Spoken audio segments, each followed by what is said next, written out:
Bora agora conversar com uma especialista em medicina legal, porque a gente vai falar do caso da brasileira Juliana Marins, aquela que caiu numa trilha na Indonésia e acabou falecendo dias depois, ficou lá à deriva, sem ter apoio, sem ter resgate. A gente sabe que a família já pediu uma nova autópsia, que deve ser feita aqui no Brasil. Então, vamos conversar com quem entende do assunto, Carolina Daitz, que é médica legista, vai poder explicar para a gente um pouquinho quais são as possibilidades nessa autópsia num corpo que foi embalsamado, né, que foi preparado para essa longa viagem, está chegando hoje ao Brasil. Boa tarde, viu? Obrigada por conversar com a gente. Caroline, quais são as possibilidades... Opa, a gente teve a Carolina invertida ali, mas acho que ela está nos ouvindo. Enquanto isso, a gente vê imagens do local onde a Juliana caiu, de onde ela caiu. Você está ouvindo a gente? Sim. Então vamos lá, Caroline. Bem-vinda aqui ao Expresso, obrigada por conversar com a gente. A família pediu uma nova autópsia. A autópsia que foi feita na Indonésia apontou que ela morreu de múltiplas fraturas, então o que indica que ela teria morrido numa queda. E, de acordo com o tempo, né, com o horário da morte, teria sido na segunda queda. Quando ela caiu, ela ficou ali num lugar paradinha, de onde foi flagrada através do drone de um turista ali da Indonésia. E ela caiu mais 300 metros, tudo indica que foi nessa segunda queda que ela sofreu as fraturas fatais. Foi feita essa autópsia lá e agora o corpo está chegando ao Brasil, foi preparado para essa viagem, uma longa viagem. Quais são as possibilidades dos médicos legistas aqui no Brasil chegar a uma conclusão diferente da que foi apontada pelos legistas lá da Indonésia, Caroline?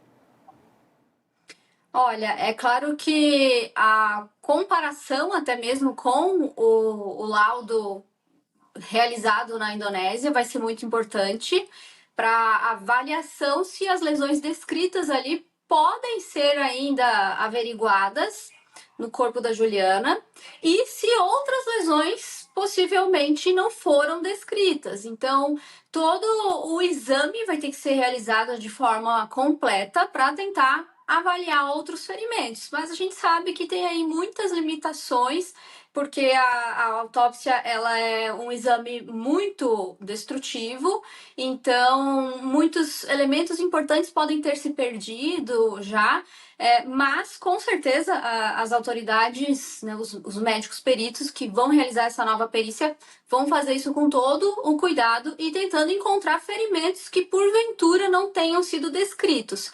Outros tipos de coletas, como exames, dificilmente serão realizados porque todos os fluidos corporais são substituídos no processo de embalsamamento, então perde-se muita informação. Mas acredito que toda essa investigação é válida para conseguir trazer respostas para dúvidas da família da Juliana, que merece, né, esclarecimentos e ter a certeza se realmente o que está descrito no laudo anterior, a causa da morte anterior, se verifica no exame atual do corpo, para que assim todos possam então ter um descanso maior. Mas a gente sabe também que algumas situações como hipotermia não necessariamente serão visualizadas assim, né, e que podem ter causado um grande sofrimento também antes do óbito. Agora, Caroline, justamente nesse ponto também do traslado do corpo que eu queria entrar contigo para entender. A gente fala de um corpo que saiu da Indonésia, passou por Dubai, chega então a São Paulo, vai para Rio de Janeiro. Ou seja, tem um trajeto envolvendo avião, envolvendo diferentes termos aí de pressão, de subida, descida, além do primeiro ato de autópsia que foi realizado lá em loco na Indonésia. Como é que vocês esperam encontrar esse corpo e se há muitas alterações possíveis dentro de todo o trajeto que ele está sendo submetido dentro do traslado aqui para o Brasil? É claro que até na movimentação do corpo, na retirada dele do local onde ela estava, dentro do próprio local onde ela estava fazendo o exame, outros pequenos ferimentos até podem acontecer, né, que são ferimentos pós-mortem, nesse contexto do embalsamamento, pode ser difícil até a diferenciação entre o que aconteceu antes e depois da morte. É claro que, assim, fraturas e a comparação com o que já havia sido descrito vai ser muito importante.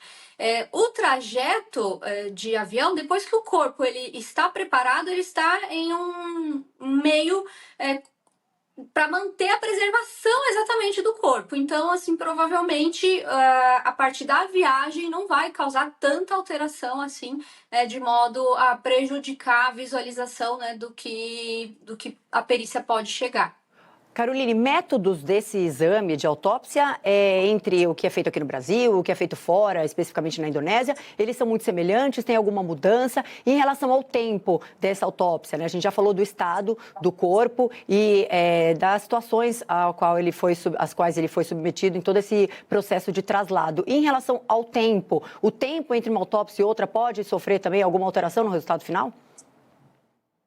É claro que na primeira necrópsia realizada, os sinais de pós-mortem, né, de rigidez, todos eles estavam presentes, né, da própria decomposição que o corpo vai sofrendo com o tempo. Isso já para esse segundo exame não vai ser possível ser verificado, porque o corpo já está em um estado de conservação, e o que vai ser importante até mesmo é fazer a comparação com os achados do laudo que a gente tem lá do país de origem do exame. Então, além do exame em si, da técnica, que com certeza é muito semelhante, sim, a comparação com o que a gente tem de descrição desse exame, do primeiro exame realizado, com o segundo exame, que é o que traz mais dúvida, eu acredito, para a própria família da Juliana, de será que esse exame realmente descreveu? Será que é essa mesma causa da morte? Então, se o exame que foi realizado lá puder ser, no momento da realização do exame aqui no Brasil, vai ser realizada essa comparação e as lesões que estão descritas no primeiro exame forem verificadas aqui, isso já faz com que se sinta um certo alívio, né, de que o exame foi realizado da forma como se espera. Mas se forem encontrados achados muito diferentes do que estava descrito, aí a gente pode ter aí um caso que vai ter mais desdobramentos e repercussões. Caroline Deitz, muito obrigada por suas contribuições aqui conosco no Expresso Band News. Seguiremos acompanhando. Bom trabalho para você e até a próxima. Agradeço. Uma boa noite a todos. Obrigada. E olha, a gente segue ainda